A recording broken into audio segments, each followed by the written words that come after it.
ശബരിമല സ്വർണ്ണക്കൊള്ള നടത്തിയവരെ വെറുതെ വിടില്ലെന്ന് പ്രധാനമന്ത്രി നരേന്ദ്രമോദി. BJP കേരളത്തിൽ അധികാരത്തിലെത്തിയാൽ സ്വർണ്ണക്കൊള്ള നടത്തിയവരെ ജയിലിലാക്കുമെന്ന് തിരുവനന്തപുരത്ത് BJP നടത്തിയ പൊതുസമ്മേളനത്തിൽ പ്രധാനമന്ത്രി പറഞ്ഞു. ഇത് മോദിയുടെ ഗ്യാരണ്ടിയാണെന്നും പ്രധാനമന്ത്രിയുടെ പ്രഖ്യാപനം. भगवान अयप्पा के प्रति पूरे देश के लोगों की, हम सबकी अगाध आस्था है. मंदिर में से भगवान के पास से गोल्ड की चोरी, सोने की चोरी. मैं एक बात स्पष्ट कहना चाहता हूं, यहां बीजेपी सरकार बनते ही आरोपों की पूरी जांच होगी और दोषियों की जगह जेल में होगी. और ये मोदी की गारंटी है. കേരളത്തിൽ ഇരുമുന്നണികളെയും കടന്നാക്രമിച്ചും ഇനി കേരളം BJPയുടെ കയ്യിൽ വരുമെന്ന് പ്രഖ്യാപിച്ചും പ്രധാനമന്ത്രി നരേന്ദ്രമോദി. അഴിമതി നടത്തി കേരളത്തെ നശിപ്പിച്ച LDF UDF മുന്നണികളെ തൂത്തെറിയണമെന്ന് പ്രധാനമന്ത്രി ആഹ്വാനം ചെയ്തു. മാറാത്തത് ഇനി മാറുമെന്ന BJPയുടെ തെരഞ്ഞെടുപ്പ് മുദ്രാവാക്യം പ്രധാനമന്ത്രി മലയാളത്തിൽ അവതരിപ്പിച്ചു. मैं तिरुवनंतपुरम की जनता से कहूंगा, आप विश्वास रखिए, मारा तदीनी मारूम.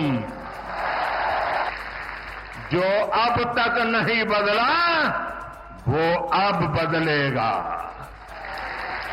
तिरुवनंतपुरम पूरे देश के लिए एक मॉडल सिटी बनेगा. I extend my full support to make Thiruvananthapuram one of the best cities of India. കേന്ദ്ര പദ്ധതികൾ സംസ്ഥാനം നടപ്പിലാക്കുന്നില്ല എന്ന് PM ശ്രീ ചൂണ്ടിക്കാട്ടി പ്രധാനമന്ത്രിയുടെ വിമർശനം. അതേസമയം വികസന പ്രഖ്യാപനങ്ങൾ ഇല്ലാതെയായിരുന്നു പ്രധാനമന്ത്രി നരേന്ദ്രമോദിയുടെ പ്രസംഗം.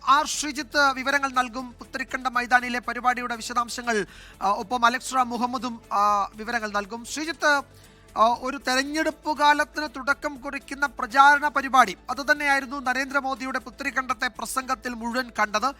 പക്ഷേ ആ തെരഞ്ഞെടുപ്പിൽ BJPക്ക് മുന്നോട്ട് പോകാൻ ഊർജം പകരുന്ന തരത്തിൽ ചില വികസന പ്രഖ്യാപനങ്ങൾ ഉണ്ടാകുമെന്നാണ് പൊതുവെ കേട്ടത്. അതിവേഗ റെയിൽ ഉൾപ്പെടെ, തിരുവനന്തപുരത്തെ മെട്രോ ഉൾപ്പെടെയൊക്കെ കേട്ടിരുന്നു. പക്ഷേ അത്തരം പ്രഖ്യാപനങ്ങൾ ഉണ്ടായില്ല. നഗരവികസനത്തിന് കേന്ദ്രം ഒപ്പമുണ്ട് എന്ന ഒരു പൊതു ഒരു നിലപാട് പ്രഖ്യാപനം മാത്രമേ ഉണ്ടായുള്ളൂ. ബാക്കി മുഴുവൻ ഈ തെരഞ്ഞെടുപ്പിന്റെ ചൂടുള്ള രാഷ്ട്രീയ പ്രസംഗമായിരുന്നു, അല്ലേ?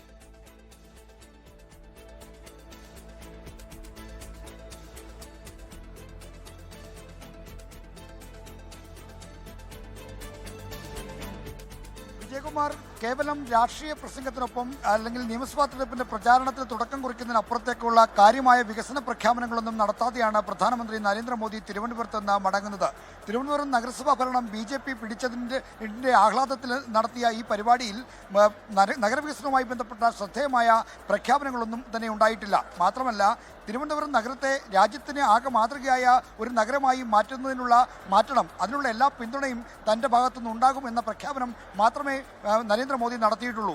എന്നാൽ അതിനപ്പുറത്തേക്ക് കടന്ന് അദ്ദേഹം രാഷ്ട്രീയമായ ചില വിമർശനങ്ങളും കടന്നാക്രമണങ്ങളും നടത്താനാണ് ഈ വേദിയും പ്രസംഗവും ഉപയോഗിച്ചത് എന്നതാണ് ഏറ്റവും ശ്രദ്ധേയമായ കാര്യം. അതിലേറ്റവും പ്രധാനപ്പെട്ടത് കേരളത്തിൽ നിന്ന് ഏറ്റവും ചർച്ച ചെയ്യുന്ന ശബരിമല സ്വർണ്ണക്കൊള്ളയാണ്. ലോകമെങ്ങും ആരാധകരുള്ള, വിശ്വാസികളുള്ള ശബരിമല അയ്യപ്പൻ്റെ സ്വർണം കവർന്നിരിക്കുന്നു. ഈ കവർച്ചക്കാരെ BJP സർക്കാർ അധികാരത്തിൽ വന്നാൽ തീർച്ചയായും ജയിലിലടയ്ക്കും. അത് തൻ്റെ ഗ്യാരണ്ടിയാണ്, മോദിയുടെ ഗ്യാരണ്ടിയാണ് എന്നാണ് ഇവിടെ പറഞ്ഞ ഒരു പ്രധാനപ്പെട്ട കാര്യം. മറ്റൊന്ന്, ഈ തിരുവനന്തപുരത്തെ നഗരസഭയിലെ വിജയം BJPയുടെ കേരളത്തിലെ ആകെയുള്ള വിജയത്തിൻ്റെ നാന്ദി കുറിക്കലാണ് എന്ന കാര്യം അദ്ദേഹം ചൂണ്ടിക്കാണിച്ചു. ഇതിനായി ഗുജറാത്തിൻ്റെ മാതൃക അദ്ദേഹം എടുത്തു പറയുകയും ചെയ്തു. 1987 മുമ്പ് ഗുജറാത്തിൽ BJP ഒരു അജയ്യ ശക്തിയൊന്നും ആയിരുന്നില്ല. അവിടെ കേവലം 2 MPമാർ മാത്രമാണ് അക്കാലത്തുണ്ടായിരുന്നത്. എന്നാൽ 87 അഹമ്മദാബാദ് മുനിസിപ്പൽ കോർപ്പറേഷനിലെ ഭരണം പിടിച്ചതോടെ പിന്നീട് അങ്ങോട്ട് BJPയുടെ ജൈത്രയാത്രയാണ് ഗുജറാത്തിൽ കണ്ടത്. അതേ മാതൃകയിൽ കേരളവും മാറാത്തത് മാറും. വികസിത കേരളം എന്ന ലക്ഷ്യത്തിലേക്ക് എത്തണമെങ്കിൽ BJPയെ അധികാരത്തിലെത്തണമെന്ന് അദ്ദേഹം പലതവണ ആഹ്വാനം ചെയ്യുന്നത് നമ്മൾ കണ്ടു. വിജയകുമാർ. ശ്രീജിത്ത്, ഇവിടെ നേരത്തെ BJP തിരുവനന്തപുരത്ത് തെരഞ്ഞെടുപ്പ് പ്രചാരണത്തിന്റെ സമയത്ത് പറഞ്ഞത് പ്രധാനമന്ത്രി നേരിട്ടെത്തി നഗരവികസനത്തിന്റെ ഒരു ബ്ലൂ പ്രിന്റ് അവതരിപ്പിക്കും. ഇതാ പ്രധാനമന്ത്രി സന്ദർശനത്തിന് ശേഷം തിരുവനന്തപുരം വിമാനത്താവളത്തിലേക്ക് മടങ്ങുന്ന ദൃശ്യങ്ങളാണ് പ്രേക്ഷകർ കാണുന്നത്. അദ്ദേഹം വിമാനത്താവളത്തിലേക്ക് പോവുകയാണ്. വളരെ ഹ്രസ്വമായ സന്ദർശനമായിരുന്നു. പൊതുപരിപാടി, ഒരു റെയിൽവേയുടെ പൊതുപരിപാടിയിലും ഒപ്പം BJPയുടെ പൊതുപരിപാടിയിലും, വികസന പദ്ധതികൾ ഉദ്ഘാടനം ചെയ്യുന്ന പരിപാടിയിലും മാത്രമാണ് അദ്ദേഹം പ്രസംഗിച്ചത്. ഇപ്പോൾ വിമാനത്താവളത്തിലേക്ക് പോകുന്നു. അതിനുശേഷം തമിഴ്നാട്ടിലാണ് ഉച്ചയ്ക്ക് ശേഷം പ്രധാനമന്ത്രിക്ക് പരിപാടിയുള്ളത്.